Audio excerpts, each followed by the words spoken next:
Welcome to the Hobby School podcast. Whether you're a seasoned hobbyist or just getting started, Hobby School is the perfect place to learn something new.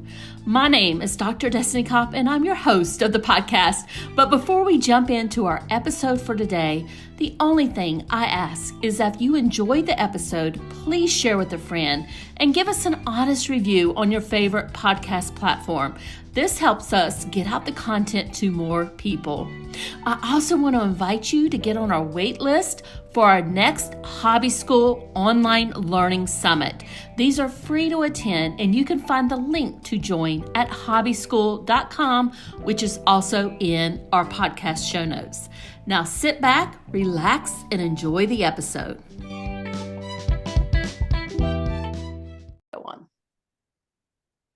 And my special guest today is Dylan Jahraus. Dylan is a multi-six-figure Etsy seller. She's also a military spouse and a mom of two small boys. And creating a multi-six-figure Etsy shop was life-changing for her and her family to build up the generational wealth of their dreams by their early 30s. And Dylan, I am super excited to chat with you today. I have a ton of questions for you because I've never sold on Etsy, so I'll go ahead and lay that out there. I have two Shopify stores, but I've never sold on Etsy, so I don't really know that much about it, but I am very excited to jump in to this with you. I have a ton of questions for you, but before we get into them, can you tell the good audience just a little bit more about you, your background, and how you help people? Yes, absolutely. So I'm originally from Minnesota. I went to business school. I went to a program in London for buying and product development, got into e-commerce after college. So started working for Zappos, and then that was in Las Vegas, went up to Seattle and worked for Zulily. So I was in the buying, product development, pricing strategy, planning, forecasting world. And then I met someone in the military, and I didn't know much about the military, but quickly learned that we would be moving a lot. So we ended up in San Diego, where, e-commerce is not huge here. So I was really struggling to get a job. So I was doing all these side hustles, and I ended up making things for our wedding that summer. And I listed one of the things that I made on Etsy, and it was a floral letter that I had seen on Pinterest, and it was in the shape of a J for our last name. And I put all these, silk flowers on it. And we had it at our reception, and it was made, this thing, you guys, it was made out of foam and toothpicks. My husband engineered the whole thing. It was not meant to be shipped or sold or anything. We listed the thing on Etsy, just one photo, like couple words, and someone bought it. And then we thought, oh my goodness, now we have to figure out how to make this thing. So started making and selling these, applied all my corporate e-commerce principles and background to Etsy, started making 10,000 a month by my fourth month.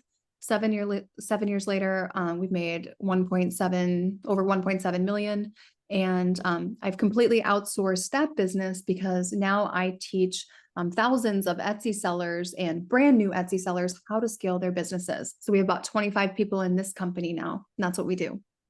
So that's an amazing story. And now I'm like super curious. I want to go see what you're selling there. So it sounds amazing, but it sounds like it was just like a fluke, like you weren't even expecting to sell it.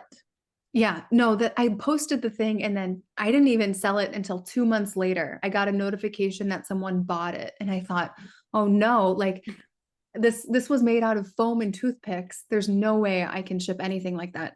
So my husband had to kind of help me figure out how to engineer this thing. But we're living in an apartment complex in San Diego, and they don't really allow power tools. So we ended up, we had to jigsaw this out of wood, the shapes of the letters. But since we couldn't do it in the apartment, we got a generator, a portable workbench, and a jigsaw. And we went along the side of the freeway, and he would do this a couple times a week and set it all up and then cut it out along the freeway. Yeah, we did what we had to do. Yeah, and we always do, right? So I love that story. Now I know that you have expanded and you sell at fairs, Amazon, handmade, you have Shopify store, and you're still selling on Etsy, I believe. And I know that you have your education business, which I definitely want to get into that. But tell us a little bit more about all of these other platforms that you're selling on, what you're selling on them, and why did you expand to those other platforms? Yes. So, about 3 years in, I was doing over 360,000 a year at that point. I realized that, okay, now it's probably time that we have a website, because when you have an Etsy shop, that is not a sellable asset. And if someday, maybe 10, 15 years from now, you would like to sell the business that you've, built up to have, millions of dollars in revenue, an Etsy shop, you can't sell an Etsy shop. So we built the website and we spent about like $2,500 on it. Someone did it for us. So it was through Shopify, and started selling through that. Now, just keep in mind, we never had to run any ads for Shopify.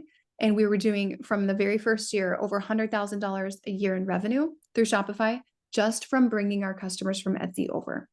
Um, so never any ads, 6 figures every year because of Etsy, and then expanded onto Amazon Handmade in an underserved market. It happened to be the wedding category. There was, I would say, lower supply, higher demand. So that was an easy win. And I don't personally sell on Fair, so I don't do wholesale, but a lot of my students do, and we do teach them how to get set up there. Wow. So, and I completely agree with you. Having your own like storefront, right? Your Shopify store that you own is very important. But I love what you said about you never had to run any ads for your Shopify store. And you'll have to tell us what the link is so we can go see it and just see what you're selling there. But you never had to run any ads Mhm. because you were bringing people from your Etsy storefront into your Shopify store. So tell us how that worked. Yeah, it was great. I was building Etsy up, in such a strong way, a lot of repeat business. It was growing our social media channels at the same time, got to over 10,000 followers on Instagram pretty quickly. So I was really building a brand, a cult-like following where, on Etsy, people weren't thinking, oh, I got this from Etsy. They thought, oh, I got this from this specific shop. And then because of that, it was very easy to get my current customers to come over to Shopify, to our website. So we had a little bit better pricing there, had some incentives for them to shop there. And we offered, the same VIP kind of Chick-fil-A level customer experience there as well. So I definitely want to dig into this, and I want to really focus the discussion on Etsy. I know that's your area of expertise. Mhm. And people who are listening to this podcast, a lot of them are handmade sellers. So they have something that they're, making by hand, and they want to sell it and they want to get it out in the world. And I do think that Etsy is a great place to start doing that. Would you agree with that assessment? Definitely. It is the cheapest traffic you will find on the internet right now. And the customers are so profitable, very different than like an eBay customer or, even a Facebook marketplace customer. No, people on Etsy, they're not trying to negotiate with you. They are much better than Amazon customers. You set your own policies. You don't have to do any returns. You choose your turnaround time, and you really own your brand on Etsy. So it is the fastest way to build a brand, in my opinion. And I love what you just said there. It is, it kind of differentiated the customers that are coming to Etsy versus eBay or even Amazon. Now, I can tell you, I've been, buying stuff on Etsy. I don't even know. I mean, my account as a consumer, right? I go there anytime that I'm looking for something special, something that I know that is unique. I Mhm. will go there. Now, I buy stuff, a lot of stuff on Amazon too, but it's more like, do I need more groceries for my house or, am I buying something for my house? It's not something that I'm looking for that somebody has, made that's kind of unique and different out there.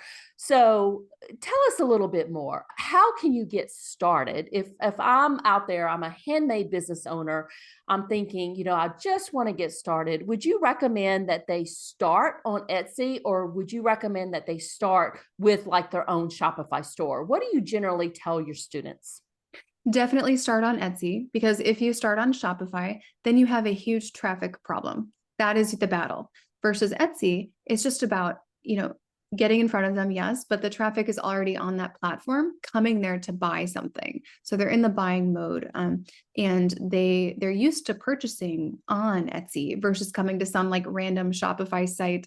Looks, unless you have a great like designer who has helped you, sometimes they tend to look a little sketch in the beginning when you first launch a Shopify store.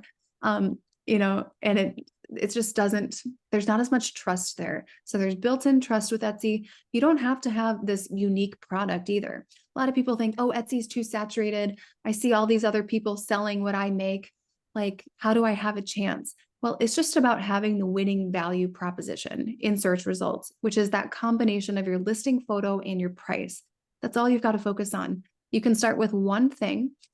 Really, I would recommend just taking photos of things you've made in the past and posting them. That's the easiest thing you could do to get started. Or you could take your handmade item like supplies. I sell in the supply category, make over 6 figures a year only in supplies as well.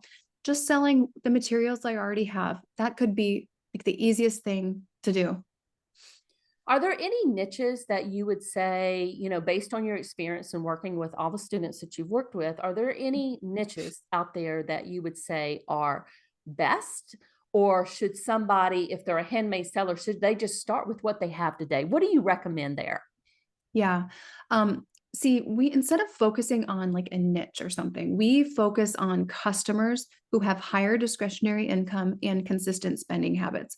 So, for example, you could say you're going to sell, something to the dog market. So the pet market, maybe handmade like pet collars or outfits. Well, not every pet owner is going to be spending, $50 on a customized dog collar. So we instead focus on, okay, who are those customers that are the most profitable? How do we target them? And SEO is a part of that. So that's what we teach you, how to show up in front of them. And we build our product mix for them. So you can start with just one thing, targeting a profitable customer. And then we use this framework called the 7 types of products to have in your shop. So you want to have some different listings with different purposes. One example of those is a loss leader. So something you're not going to lose money on, but it's just going to get your order number up. It has mass appeal. You're going to sell like maybe 10 or more per day. And we need to serve that customer for 4 to 7 years. And that's how you build a brand with, strong lifetime value of the customer where they keep coming back. So you just have to start with one thing though. One thing, don't worry about the niche or the niche. Just make sure it's targeting a profitable customer. I love that because there are, when you go through there and you look at, people's listings, I would say that there are customers out there that are willing to pay more money for things. I know that I'm probably one of them. Like I really want something that is unique and something that is, when I'm like looking for Valentine's Day presents, because we are recording this on Valentine's Day. So if anybody's out there listening, they know that we're recording this on Valentine's Day.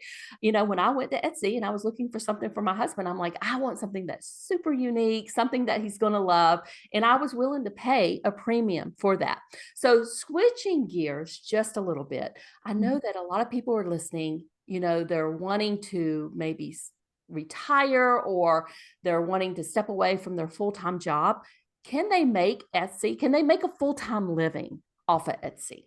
Absolutely. Absolutely. I work with doctors, attorneys, people who are making a lot of money, but they are burned out with their jobs. And maybe their job is not creative. They're in the medical field, they're in law, and their job's just not creative. It's not fulfilling. They're burned out. And they feel like it's kind of like the golden handcuffs. It's like, I'm making this money. And how do I turn like what I love doing, like that craft or that handmade, hobby, I guess right now, how do I turn that into a business? How would I actually replace my income? And I've seen it happen. I had a girl, she worked for Tesla. She replaced her income 2.5 months in. I had an attorney in New York replace her income 3.5 months in. Doctors and nurses, 6 months in. So it's absolutely possible, but you have to attack it with that intention from the beginning. So these are people who obviously have big salaries, doctors, it could be, 250 or maybe even more a year, and they Yeah. are making a full-time income just from selling on Etsy. Yeah. Yeah.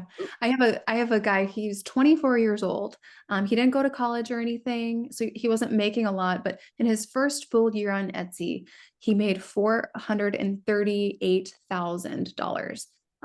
And he just had a little $500 refurbished X tool laser, just a 10 watt, and it was just one type of product, laser engraved, and that's the volume he did. So if you think Etsy's saturated or you can't make a full-time income, like I would say think again. I Yeah. love that example. So he had just one little tool that he was using, and he made close to $500,000 on that, just selling on Etsy. Yes. So Mhm. what would you say if somebody's like, yes, Dylan, you have sold me. I want to get started. I want to start selling on Etsy. What would you say that they need to do to take the first steps? Yeah, I mean, it's really about getting started. A lot of people overthink this. Like with Shopify, you definitely have to put a lot of work into, getting things set up, figuring out the theme you want, and even the uploading of listings, it's more intensive than Etsy. Etsy, you can get a listing up in 10 minutes. So it's really just about getting started, getting a listing up, educating yourself on how you will actually get found and then how to convert that customer. So it's just about getting started and just make yourself get a listing up by the end of the day. And that's the easiest way to get started. Any last minute tips before we wrap it up here for the listeners? Yeah, I would say there's a lot of like free education out there. So we have like over 100 YouTube videos that you can definitely learn a lot from and get some tips and tricks. But I think with Etsy specifically, there's so much noise in the YouTube and podcast space, a lot of conflicting advice. So I recommend following one person consistently versus trying to, hear 20 different voices. Follow one person's strategy consistently, because that is really the only way to move forward and see real results. Yeah. And Dylan, can you let people know where they can find you? And I believe you have a free gift for them also. Yes. So we have some free checklists and things that we can give you. And then in terms of where you can find me, YouTube is the easiest. Just Dylan Jahraus, Jahraus. Tough spelling. And then Well, don't worry about Instagram. that. We'll make sure the links are in the show Okay, notes so everybody perfect. will be able to get it. Awesome. And then Instagram. I'm on Instagram. We have a free Facebook group as well if you'd like to kind of see a bunch of our students are in there. I think it's called Dylan Jahraus Etsy Success Secrets. That's Facebook. And just, start consuming the content. You'll get an idea of what's really possible for your business. And like I said, we'll make sure that all of those links are in the show notes so they can find you and learn just more about selling on Etsy. It sounds like, I've never sold on Etsy. I don't have an Etsy account as a business. Obviously, I buy a lot of stuff on Etsy personally, but it sounds like it's super, super easy to get started. It is. It is. Yeah. It's just about not overthinking it and taking the first step. Yep. Well, Dylan, thank you so much for joining me today and sharing all of your wisdom and your experience in selling on all of these different platforms. Yeah. Thank you so much for having me, Destiny.